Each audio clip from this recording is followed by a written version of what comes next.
지난 시간부터 우리는 영의 사람 또는 육의 사람의 모습을 상고하고 있지만은 그 중에서도 비교할 수 없을 만큼 중요한 것은 성령에 계시는 전으로 살아야 할 우리 심령의 성전이 바로 세워지지 않는다면, 즉 성령이 우리 안에 거하시지 않는다면 우리 육신은 영으로 이끌어 갈 수 없음을 오늘 말씀은 경계로서 주고 있습니다.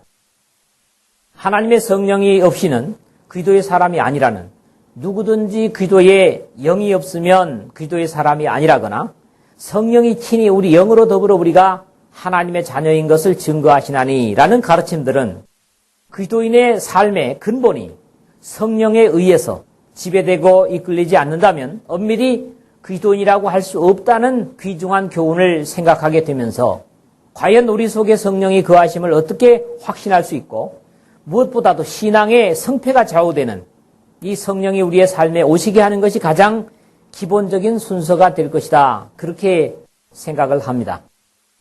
또 많은 신앙의 가르침 속에서 이 부분만큼 혼란이 많은 부분도 드물 것입니다. 많은 사람들은 성경의 약속이나 가르침이 아닌 자신의 감정만으로 성령의 임재를 확신하고, 사실로는 성령의 역사가 아닌 감정적인 카타르시스를 경험하면서 성령의 임재로 착각하는 일들이 이 시대에 많은 것이 사실이기 때문에 이런 경계를 갖는 겁니다.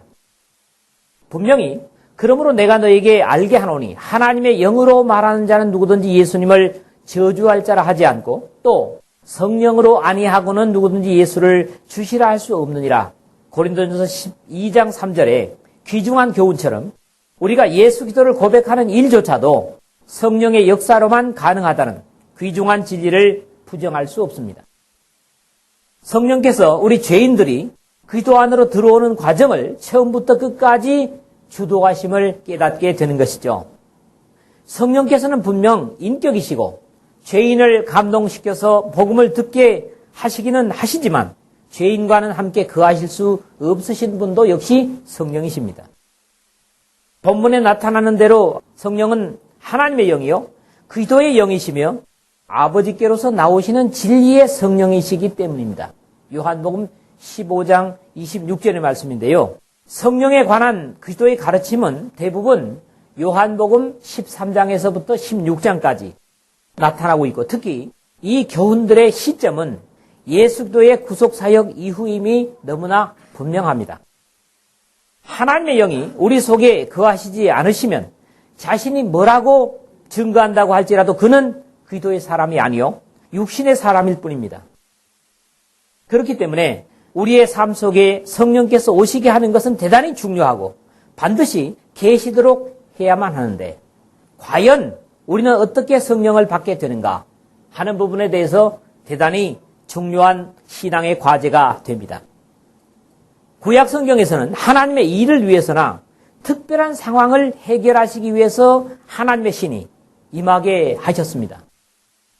먼저 출애굽기 35장 31절에 보면 성막을 만들게 하시려고 하나님의 신을 그에게 충만케 하여 지혜와 총명과 지식으로 여러 가지 일을 하게 하시되, 그렇게 되어 있습니다.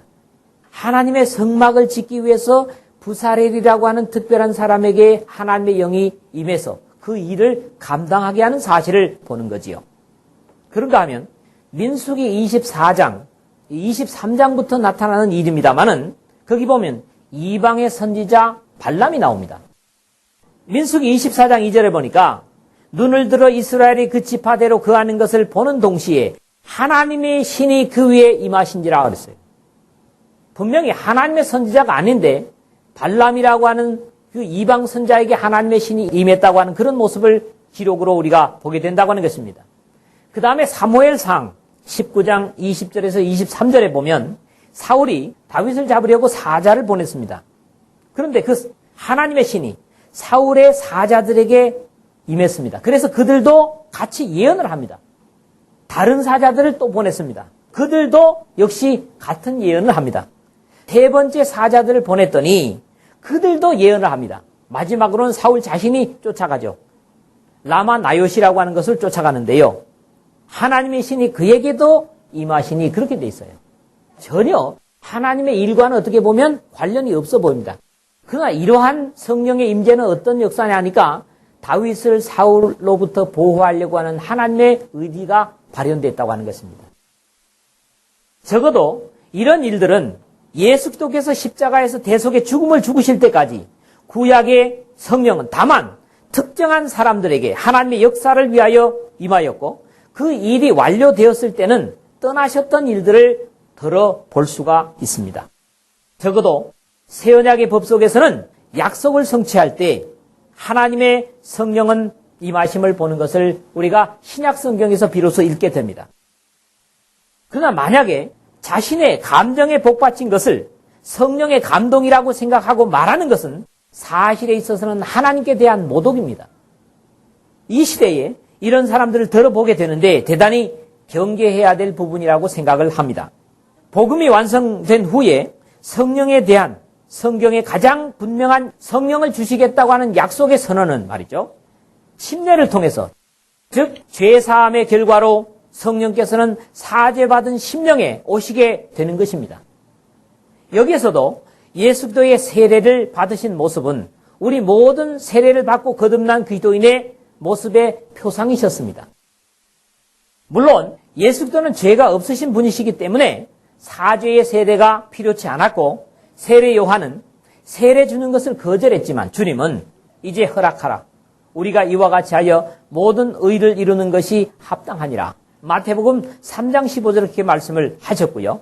그 결과로 성령이 비둘기같이 예수님의 위에 내려오심을 나타내므로 세례로 죄 씻음을 받을 하나님의 사람들에게 표상이 되었었습니다. 주님의 약속과 예언대로 오순절날 성령의 충만을 받은 사도들 중에 베드로가 가로되 너희가 회개하여 각각 예수 그리스도의 이름으로 세례를 받고 죄 사함을 얻으라. 그리하면 성령을 선물로 받으리니 사도행전 2장 38절의 약속과 연결해서 생각해 볼 수가 있습니다. 죄인이 하나님의 말씀을 듣고 믿고 회개하고 고백하고 세례를 받음으로 죄는 물속에 장사 지내면서 죄 씻음을 받은 새로운 피조물에게 성령을 선물로 주시겠다는 약속이 바로 오순절날 베드로의 입을 통해서 선언하신 최초의 이 땅에 세워진 교회에서 선언된 성령을 받는 가장 구체적이고 명료한 약속입니다. 그 안에서 너희도 진리의 말씀, 곧 너희의 구원의 복음을 듣고 그 안에서 또한 믿어 약속의 성령으로 인치심을 받았으니 이는 우리의 기업의 보증이 되게 하셨다. 에베소서 1장 13절에서 14절에 그렇게 말씀을 하시고요. 저가 또한 우리에게 인치시고 보증으로 우리 마음에 성령을 주셨다. 하나님의 백성들에게 주시는 약속들입니다. 세례는 믿음의 가장 사실적인 표현이고 순종입니다. 우리는 이 일의 증인이요 하나님이 자기를 순종하는 자들에게 주신 성령도 그러하니라. 사도행전 5장 32절에서 베드로는 다시 이렇게 말합니다. 여기서 뭘 합니까? 하나님이 자기를 순종하는 자들에게 주신 성령이라는 거예요. 그 순종이 뭡니까? 바로 하나님의 복음의 요청, 세례에 대한 순종이라는 거죠. 어떤 사람들은 너희가 악할지라도 좋은 것을 자식에게 줄 줄 알거든. 하물며 너희 천부께서 구하는 자에게 성령을 주시지 않겠느냐. 누가복음 11장 13절의 말씀. 이 말씀을 통해서 구하는 자에게 하나님은 성령을 주신다고도 할 것이지만 이 누가복음의 약속은 대속의 십자가 이전의 약속이므로 구약의 사역을 위해 앞에서도 얘기한 것처럼 영원토록 함께 하시는 성령이라고 확신할 수가 없습니다. 예수께서 보혜사 성령의 오심을 제자들과 함께 최후의 만찬 석상인 요한복음 13장에서 16장까지 해서 예수께서 가셔야 오실 것이라고 하는 약속을 분명히 합니다. 요한복음 16장 7절에 보십시오. 그러하나 내가 너희에게 실상을 말하노니 내가 떠나가는 것이 너희에게 유익이라. 떠나가지 아니하면 보혜사가 너희에게로 오시지 아니할 것이요. 가면 내가 그를 너희에게로 보내리니 그랬다고요. 예수님께서 이 땅을 떠나시고 이제 아버지께로 가신 후에 성령은 하나님의 백성들에게 오실 것이라고 하는 그런 말씀을 하고 있는 겁니다. 이러한 약속과 비교해도 아직도 옛 언약 속에 주어진 말씀이었음을 우리는 누가복음 11장 13절이 이해되게 되는 것이죠. 이것을 뒷받침하는 기록이 하나 있는데 이것은 적어도 교회가 이 땅에 탄생한 훨씬 후의 사건입니다. 사도행전 19장 1절에서 6절의 말씀입니다. 에베소에 바울이 와서 너희가 믿을 때에 성령을 받았느냐 그런다고요. 이 말씀 뭡니까? 믿으면 성령을 받는다는 이야기입니다. 그런데 이 말씀에 아니 우리는 성령이 있음도 들어보지 못했습니다. 그러니까 바울이 되묻는 말이 뭡니까? 그러면 너희가 무슨 세례를 받았느냐는 거예요. 자, 이 바울의 질문은 너희가 무슨 세례를 받았느냐 하는 것은 세례에 따라서 성령을 받을 수도 있고 받지 못할 수도 있다는 말씀입니다. 그러니까 이 사람들이 뭐랍니까? 우리는 다만 요한의 세례를 받았습니다. 그랬더니 예수 그리스도를 통해서 구원을 주시는 하나님의 약속을 다시 확인시키고 주 예수의 이름으로 세례를 받으니 그렇게 되어 있습니다. 저들이. 그리고 바울이 그들에게 안수함에 그들이 성령이 임했다. 이렇게 나타납니다. 여기서 어떤 부분들은 안수했다는 부분을 강조합니다. 그러나 이 사람들이 예수 그리스도의 이름으로 세례를 받지 않은 상태에서 바울은 안수하지 않았습니다. 예수 그리스도의 이름으로 세례를 받았을 때 비로소 안수했고 성령이 임했다는 거예요. 여기서는 안수가 중요한 것이 아니라 무슨 세례를 받았느냐가 중요하다는 겁니다. 그 다음에 이 비슷한 사건을 하나 성경에서 이해하게 되는데 사도행전 8장 14절에서 17절의 사건인데 바로 사마리아에서 빌립이 전도를 한 그런 사건입니다. 예루살렘에 있는 사도들이 사마리아도 하나님의 말씀을 받았다 함을 듣고 베드로와 요한을 보내매 그들이 내려가서 저희를 위하여 성령 받기를 기도하니 이는 아직 한 사람에게도 성령 내리신 일이 없고 오직 주 예수의 이름으로 세례만 받을 뿐이라. 이에 두 사도가 저에게 안수함에 성령을 받는지라 그렇게 되어 있습니다. 여러분, 이 말씀도 어떻게 보면 안수함으로 성령을 받는 것으로 그렇게 나타나지만은 더 중요한 게 있습니다.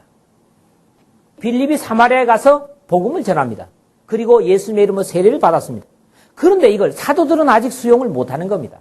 사마리아는 이스라엘 사람들이 개처럼 취급하던 사람들이었습니다. 그렇기 때문에 사마리아가 복음을 받았다고 할지라도 사도들이 그들이 정말 하나님의 구원받은 백성인가를 확신할 수 없었다는 거죠.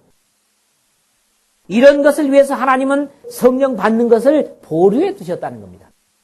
그러므로 이 사마리아의 사건은 어떻게 보면 완전히 이방인인 고넬료의 구원의 사건과 같이 우리가 이해를 할 필요가 있다는 거죠.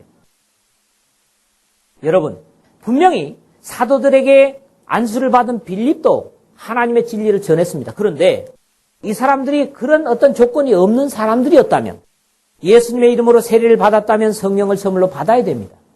그런데 하나님은 그것을 보류하셨다는 거죠. 그리고 이 사람들에게는 예수님의 이름으로 세례를 받았기 때문에 요한과 베드로가 가서 안수만 했다는 거죠.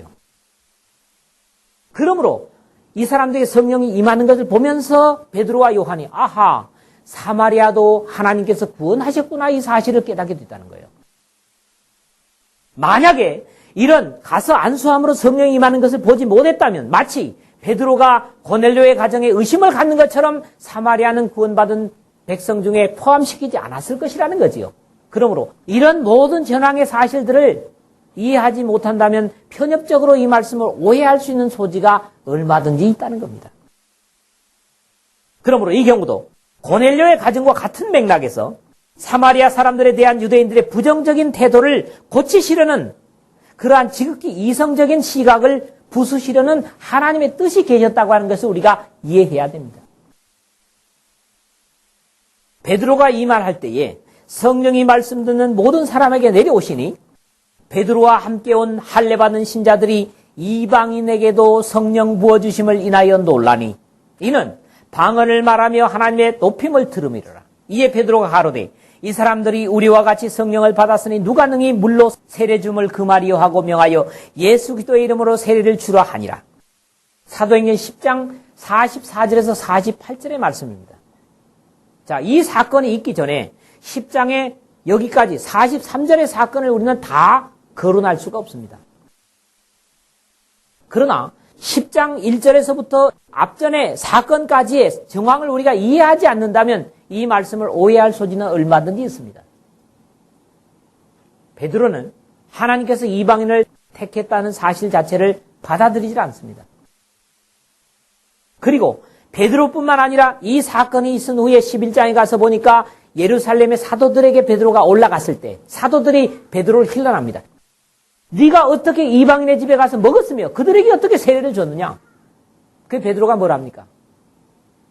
11장에서 하나님께서 이방인도 택했다는 사실을 내가 확신했다. 그건 뭐냐니까? 고넬료의 가정의 말씀을 전할 때에 우리에게 처음 내렸던 성령이 그에게도 임함을 우리가 봤다. 그러니까 고넬료의 가정에 가서 세례를 주려고도 하지 않았어요. 믿음의 고백은 분명히 그의 보낸 사람들을 통해서 분명히 들었습니다. 그러나 세례를 주려고 하지 않았습니다. 다만 말씀을 전해주십시오. 우리가 다 하나님 앞에 있습니다 하는 고백 때문에 말씀을 전했더니 말씀을 전하는 가운데 성령이 고넬료의 가족에게 내려왔다는 거지요. 그러면서 베드로가 비로소 환상을 봤던 줄을 매려서 하늘에서 내린 그 보자기 속에 이스라엘 사람들이 부정해서 먹을 수 없다고 했던 그 짐승들이 잡아먹으라. 아닙니다. 나는 여태까지 부정한 것을 먹은 적이 없습니다. 아니다. 하나님이 깨끗게 하신 것을 내가 부정타지 말라. 이 말씀이 회상이 됐던 겁니다. 하나님께서 이방인을 받으신다고 하는데 베드로는 아직 아닙니다 이거죠. 그리고 그 환상을 보면서 고넬료가 보낸 사람들이 자기 집에 왔을 때까지도 고넬료는 어떻게 했습니까? 이것이 무슨 뜻인가 고심했더라는 거예요. 그런데 최초의 이방인인 고넬료의 가정이 하나님 앞에 성령의 내리심을 보면서 아하, 하나님은 이방인도 구원하시는구나 하는 것을 확인하게 하기 위해서, 그리고 사실은 예수님의 이름으로 세례 받을 필요 없잖아요. 성령 받았으면. 그런데도 어떻습니까? 예수님의 이름으로 세례 줌을 금하리요 하고 세례를 준다는 거지요.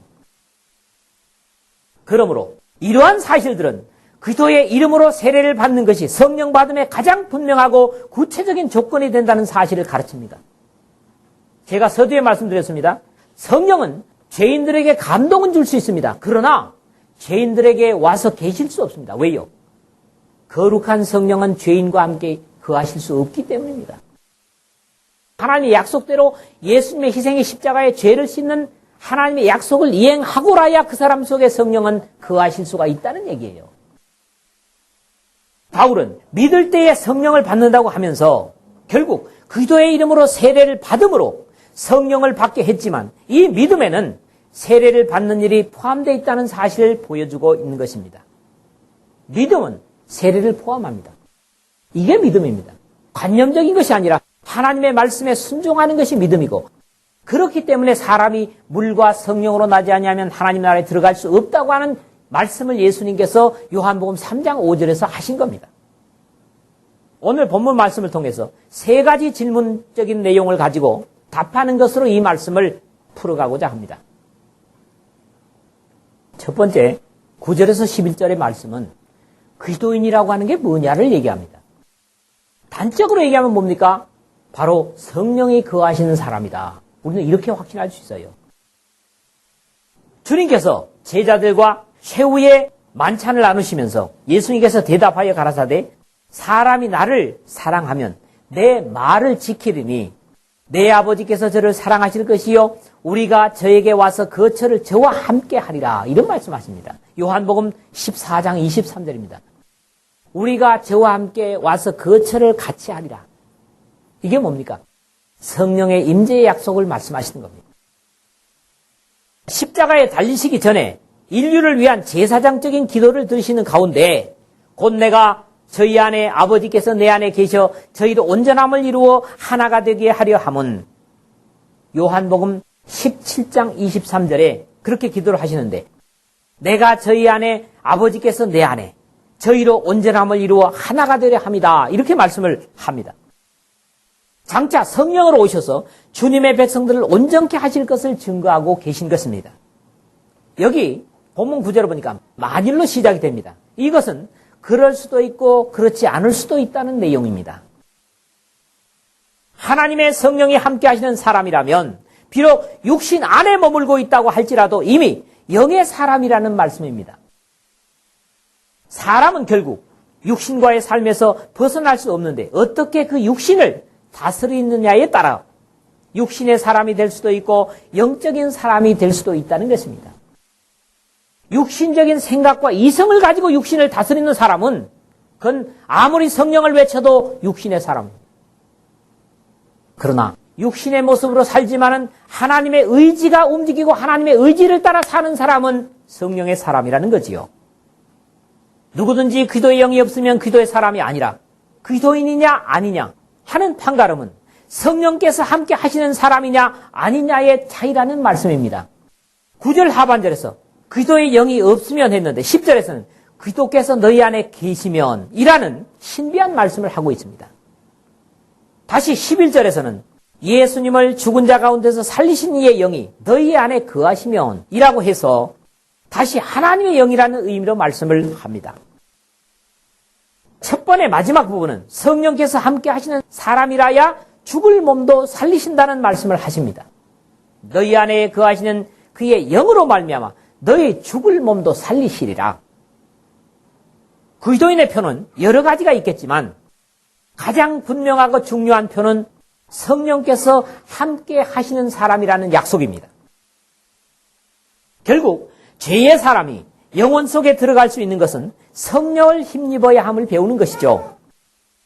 성령의 사람의 여러 가지 특징들이 있겠지만 가장 근본적인 특징은 하나님의 뜻을 위해 살고 행하려 하는 것이라고 하는 것입니다. 여러분, 최종적으로 가장 구체적인 그런 성령의 사람의 묘사가 있겠습니다마는 여러분의 육신 속에 살면서도 성령의 인도와 지도를 받음으로써 성령의 사람으로 사신다고 하면 그것이 완전한 기도인이라고 하는 말씀을 우리가 여기서 첫째로 확인을 하게 되는 것이고요. 두 번째로는 12절에서 13절의 내용인데요. 성령을 따라 순종하는 것이 아니라 육신을 따라 살면 어떻게 될 것인가 하는 것들을 우리에게 가르치고 있습니다. 그러므로 형제들아 우리가 빚진 자로 돼 육신에게 져서 육신대로 살 것이 아니니라. 너희가 육신대로 살면 반드시 죽을 것이로되 영으로서 몸의 행실을 죽이면 살리니 그랬습니다. 우리는 이미 8장 첫 부분에서도 이러한 신앙적인 논리를 생각했었던 것으로 압니다. 성령께서 거하시는 사람은 더 이상 육신대로 살지 않는다는 확신입니다. 특히 여기에 빚진 자로되라는 말이 있어요. 여기에 빚이라고 하는 게 뭐냐 하니까 오페이레테스라는 말입니다. 이 말은 주님께서 가르치신 기도에서 우리가 우리에게 죄 지은 자를 용서하여 준 것 같이 라고 번역된 죄와 똑같은 단어입니다. 아직도 육신의 소욕을 쫓아 산다면 반드시 죽을 것이고 성령의 사람은 반드시 육신의 소욕을 이길 것이기 때문에 몸의 행실, 즉 죄의 욕구를 이길 수 있을 것이기 때문에 영원히 살 사람으로 하나님 안에 거할 수 있다고 하는 것입니다. 바울은 당부하기를 그러므로 땅에 있는 지체를 죽이라. 곧 음란과 부정과 사욕과 악한 정욕과 탐심이니 탐심은 우상숭배니라. 이것들을 인하여 하나님의 진노가 임하느니라. 너희도 전에 그 가운데 살 때는 그 가운데서 행하였으나 이제는 너희가 이 모든 것을 벗어버리라. 곧 분과 의와 회방과 너희 입에 부끄러운 말이라 그랬습니다. 성령의 능력으로만 우리를 제어할 수 있다는 거지요. 그러기 위해서는 하나님의 진리와 말씀에 철저하게 순종을 해야 된다는 겁니다. 그럴 때 하나님의 성령으로 우리 육신을 제어하게 만드신다는 거지요. 우리 육신의 생각, 육신의 의지로는 성령의 지배를 받아들일 수도 없고 또 그것이 우리 삶 속에 실제적으로 나타날 수도 없다는 것입니다. 여러분, 육신을 지배하고 싶습니까? 하나님의 말씀을 순종하시고 하나님의 약속대로 성령을 받으십시오. 그래야만이 그 성령의 사람만이 육신을 성령에 지배시킬 수 있다고 하는 사실을 우리는 여기 두 번째 부분에서 확인을 하는 것이고요. 오늘 마지막으로 세 번째 질문은 진정한 하나님의 자녀라고 하는 게 뭐냐? 이걸 마지막 부분에 얘기한다고 14절에 17절입니다. 하나님을 믿는 모두를 우리는 하나님의 자녀들이라고 말합니다. 이 말씀에 잘못된 게 없습니다. 사실 이것은 진실입니다. 그러나 그 하나님의 자녀라고 하는 조건이 예수 그리스도의 십자가의 희생을 통하여 죄 사함을 받고 성령을 선물로 받은 사람으로서 하나님의 인치신 자들이라는 거지요. 그렇다면 진정한 하나님의 자녀, 즉 성령의 사람은 어떤 모습인가를 오늘 마지막 부분에서 적어도 4가지를 말씀하고 있습니다. 첫째는 두려움이 없는 삶을 삽니다. 하나님이 이제 더 이상 두려움의 대상이 아닙니다. 세상의 죽음이 두려움의 대상이 아닙니다. 세상의 고통과 환난이 두려움의 대상이 안 됩니다. 결국 성령의 사람은 담대함을 갖는다는 거죠. 두 번째로는 하나님을 가까이 대합니다. 하나님을 아빠라고 가까이 대합니다. 절대로 남인 사람은 아버지를 아빠라고 부르지 않습니다. 친자식만이 아빠 이러죠. 그렇지 않습니까?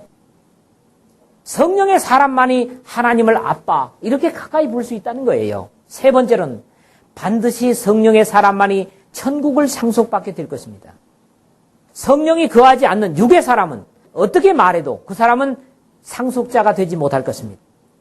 네 번째로는 성령의 사람이냐 아니냐에 대한 시금석인데 마지막 부분인데 고난도 기뻐합니다. 히브리서 기자는 그러므로 우리가 긍휼하심을 받고 때를 따라 돕는 은혜를 얻기 위하여 은혜의 보좌 앞에 담대히 나아갈 것이니라. 히브리서 4장 16절에 그렇게 말합니다. 하나님의 성령의 지배를 받는 사람만이 하나님의 보좌 앞에 담대히 나아갈 수 있는 것이죠. 무엇보다도 진정한 하나님의 자녀만이 믿음으로 오는 고난을 감당할 수 있는데 그것은 인간의 의지가 아니라 성령의 능력으로 감당하기 때문에 가능하고 그것도 소극적으로 감당하는 것이 아니라 오히려 기뻐하게 되는 것입니다. 믿는 것 때문에 욕을 듣습니까? 고난을 당합니까? 손해를 봅니까? 그걸 즐거움과 기쁨으로 감당하는 사람이라면 성령은 그 안에 분명히 거하실 것입니다. 그러나 왜 믿는다고 하는데 나에게 고통이 오고 어려움이 오는가? 이런 부정적으로 고난을 생각하는 사람은 아직도 성령의 사람인가를 의심해 볼 필요가 있습니다. 사도들은 그 이름을 위하여 능욕받는 일에 합당한 자로 여기심을 기뻐하면서 공의 앞을 떠나니라.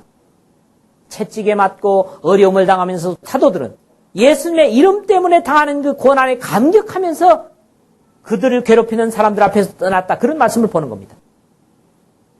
이미 앞에서 다만 이뿐 아니라 우리가 환난 중에도 즐거워하나니 같은 로마서 5장 3절입니다. 그렇게 말씀을 했고요. 바로 다음 절에도 생각건대 현재의 고난은 장차 우리에게 나타날 영광과 좋게 비교할 수 없도다. 18절입니다. 말년에 로마의 감옥에 고난받으면서도 그리스도를 위하여 너에게 은혜를 주신 것은 다만 그를 믿을 뿐 아니라 또한 그를 위하여 고난도 받게 하심이라. 이렇게 바울은 선언을 하고 있다는 거지요. 성령이 우리 속에 거하는 사람이냐 아니냐의 가장 구체적인 검증이 뭐냐는 거지요. 하나님의 나라를 위해서 오는 고난을 기쁘게 감당한다는 것. 우리 육신적으로는 절대로 고난받는 것이 즐거움이 아닙니다. 형통하고 잘 가는 것이 즐거움이죠. 그러나 성령이 역사하시고 성령의 사람이 된다고 하면 주님을 믿는 것 때문에 오는 고통과 괴로움을 즐거워하고 감격한다는 것. 나 같은 죄인에게도 예수 그리스도의 고난에 동참할 수 있는 은혜를 주셨다고 하는 감격을 가질 수 있다는 겁니다. 하나님의 진정한 자녀가 아닌 육신의 사람으로는 절대로 믿음으로 인해 오는 고난을 감당하지 못합니다. 그러나 하나님의 진정한 자녀, 성령의 자녀는 주님 때문에 오는 고난을 당연한 것으로 소화하게 될 것입니다. 이것이 바로 성령의 사람인가 아닌가의 시금석이 되기도 한다고 하는 것입니다. 여러분 모두가 다 하나님의 성령을 받은 사람이라면 주님으로 인해서 하나님의 나라로 인해서 거룩한 예수 그리스도라는 이름 때문에 오는 욕과 고난을 기쁨으로 감당할 수 있는 성령의 충만한 주님의 사람들이 되시기를 주님의 이름으로 축원을 드립니다.